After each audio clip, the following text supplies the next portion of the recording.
Ja, ja, musst dich doch nicht so aufregen, Vater. Ich gang jetzt halt in die Welt raus, geh's gruseln lernen. Ich warte nur noch, bis es hell ist.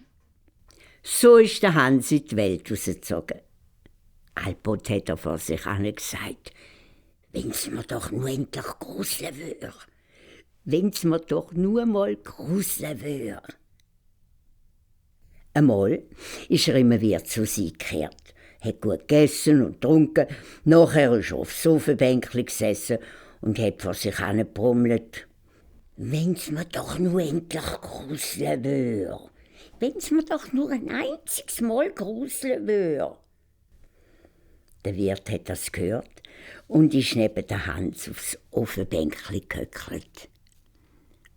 Du, wenn dir das ernst ist, ich wüsste, du könntest das Gruseln lernen. Da in der Nähe ist ein verwunschenes Schloss und dort geistert's. Der König hat dem, wo's 3 Nächte aushaltet und damit das Schloss erlöst, versprochen, er käme seine Tochter zur Frau über. Aber du, es hat schon Menge probiert und keinen ist mehr lebendig rausgekommen. Am nächsten Morgen ist der Hans schnurstracks zum König und hat ganz fröhlich gesagt: Herr König, ich möchte gern 3 Nächte in Ihrem verhexeten Schloss übernachten, wenn's Ihnen recht ist. Am König hat dem Unterburst gefallen. Aha, gut, gut. 3 Sachen darfst du noch wünschen. Die kannst du ins Schloss mitnehmen.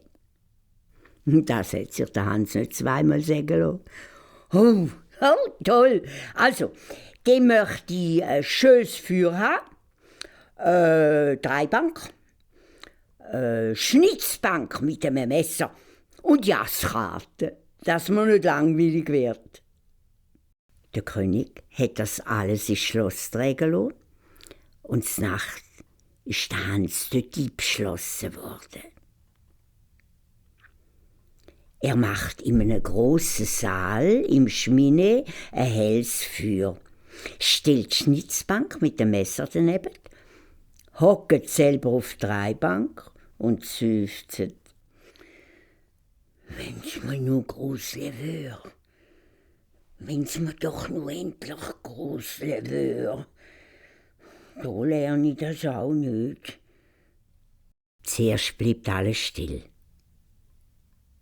Aber dann schlägt's Mitternacht und aus einem Ecken raus hört man ein Gemaunz.